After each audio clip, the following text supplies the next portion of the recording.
क्षेत्रमिति का क्वेश्चन कर रहे थे हम लोग। इससे पहले हमने क्षेत्रमिति के क्वेश्चन के पार्ट 5 तक कर चुके हैं, जिसमें हमने 9 के पहला तक क्वेश्चन कर लिया है। इस वीडियो में हम 9 के दूसरा से शुरू करेंगे। तो चलिए, अगला क्वेश्चन है 9 का दूसरा। आपके मोबाइल स्क्रीन पे शो हो रहा है, आप उसे ध्यान से पढ़ लें।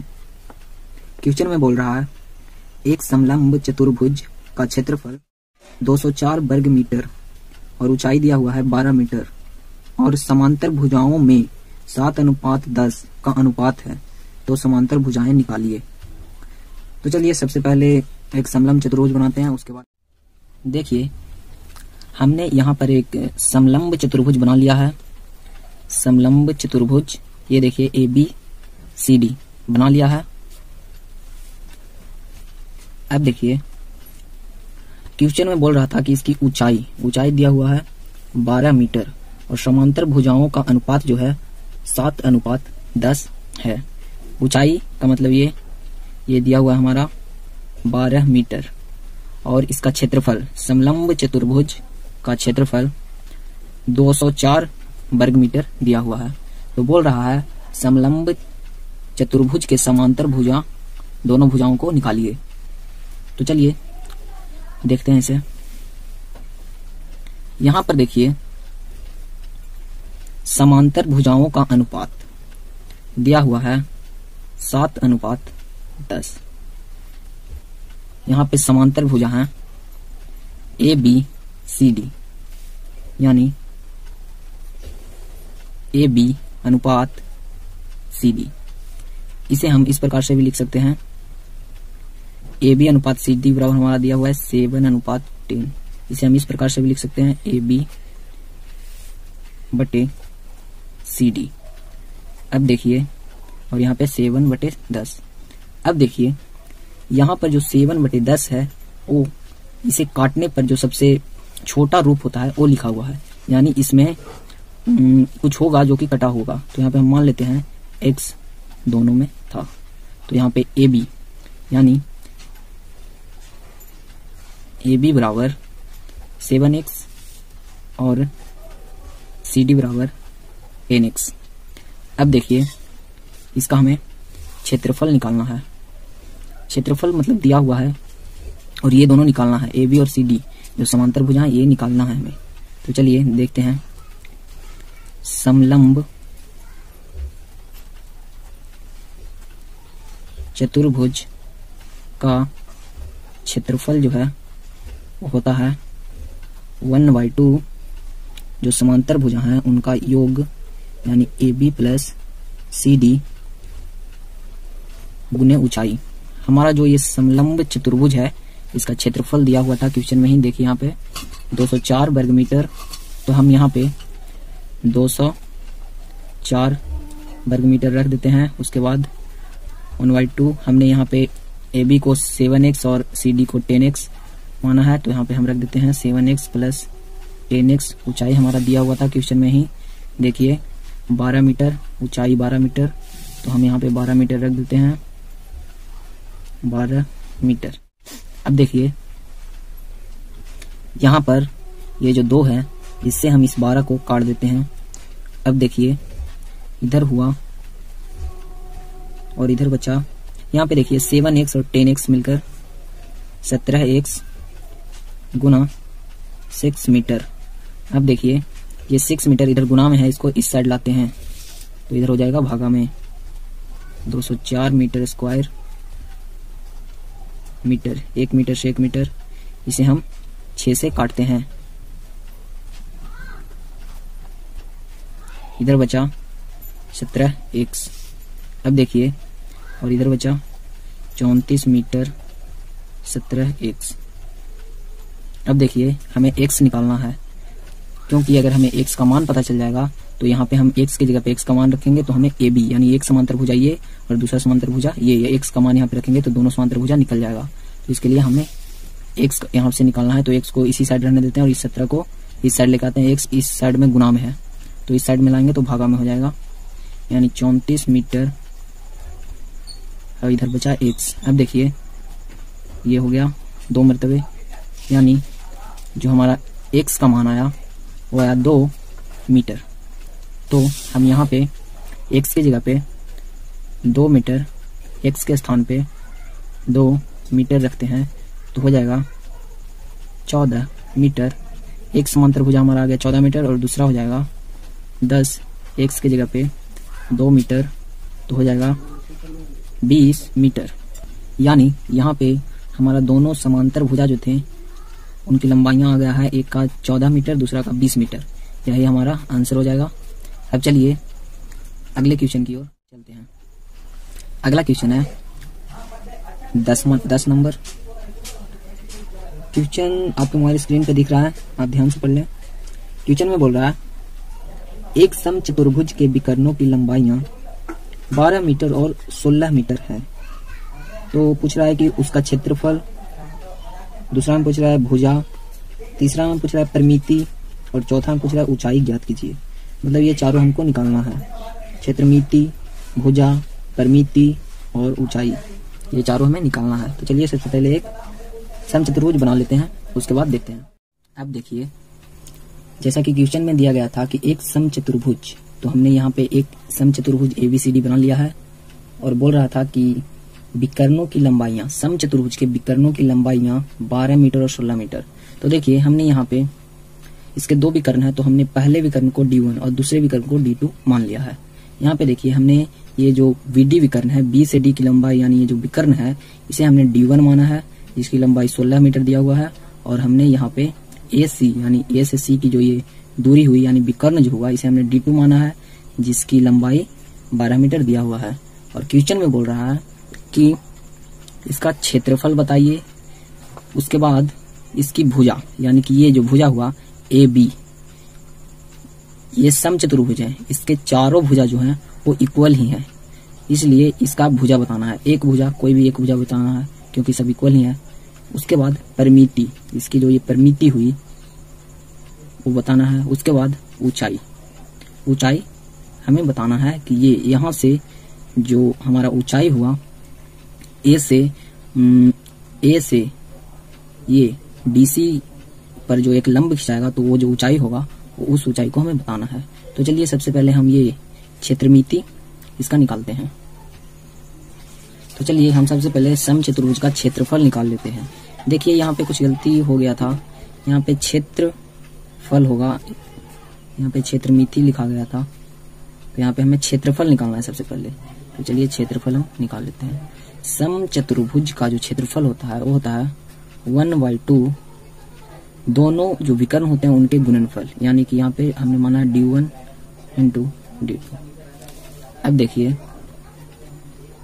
1/2 हमारा दोनों विकर्ण की जो लंबाई है वो दिया गया है। D1 देखिए यहाँ पे दिया गया है 16 मीटर और D2 दिया गया है 12 मीटर।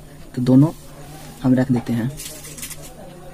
D1 16 मीटर गुने 12 मीटर।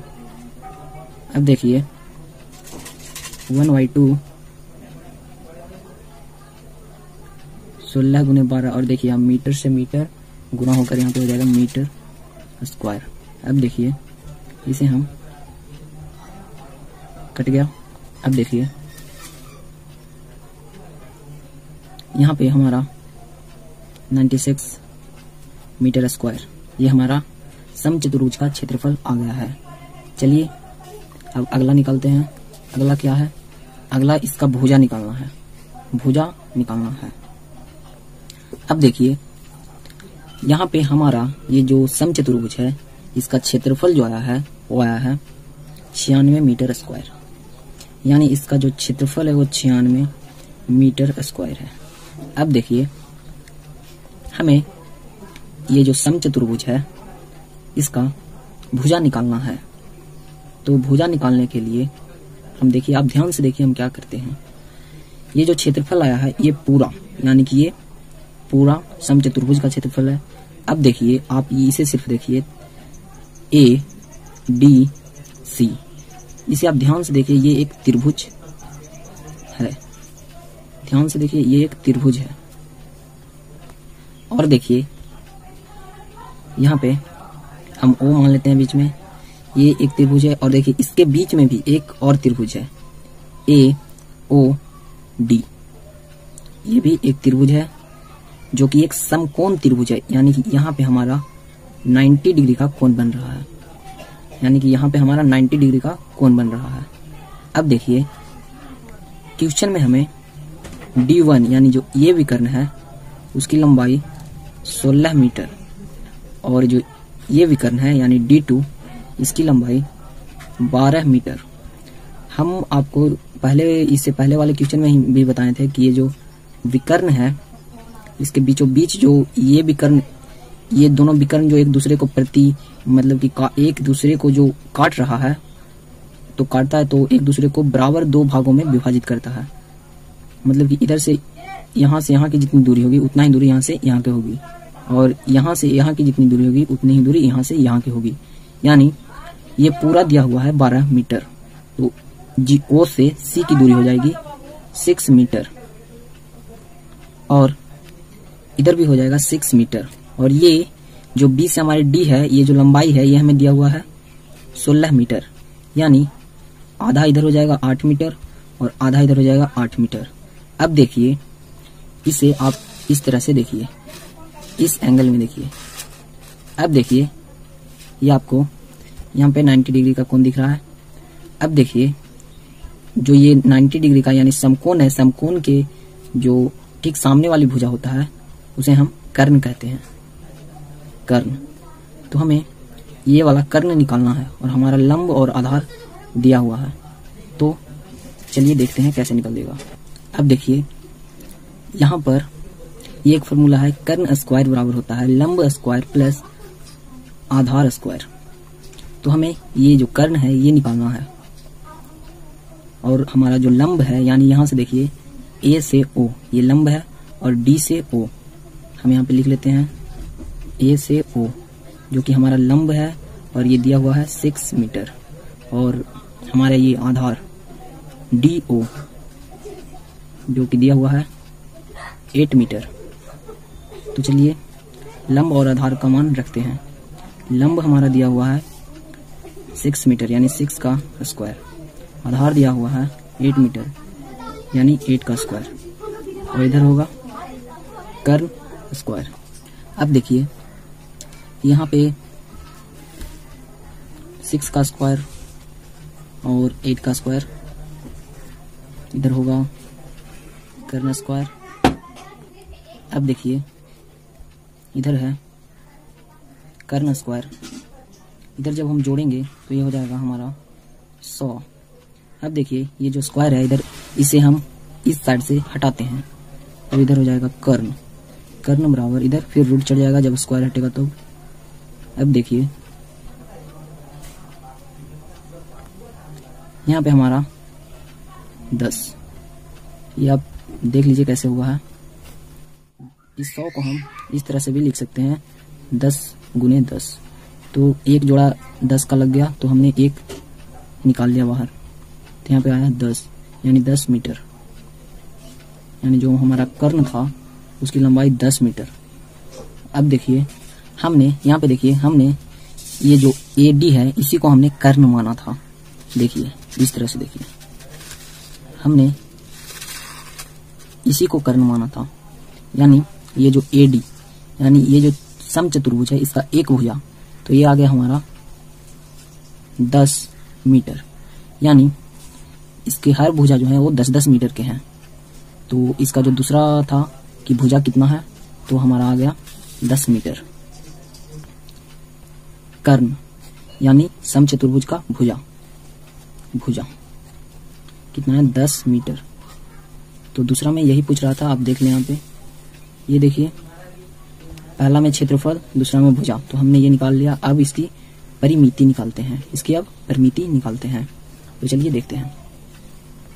अब देखिए जो समचतुर्भुज होता है उसकी जो परिमिति होती है वो होती है 4 गुने भुजा। तो हमारा जो एक भुजा था उसका मान आया था 10 मीटर, तो यहाँ पे भुजा के स्थान पे हम 10 मीटर रख देते हैं। अब देखिए 4 को 10 से गुणा करेंगे तो 40 मीटर, यानी कि जो हमारी परिमिति थी वो आई है 40 मीटर। और आगे बोल रहा था ऊंचाई, याद कीजिए, देखिए यहाँ पे हमने ये जो परिमिति है ये भी निकाल लिया है और आगे हमारा बोल रहा है ऊंचाई निकालिए। तो चलिए देखते हैं ये ऊंचाई क्या है और इसे निकालेंगे भी। अब देखिए ये ऊंचाई क्या होता है।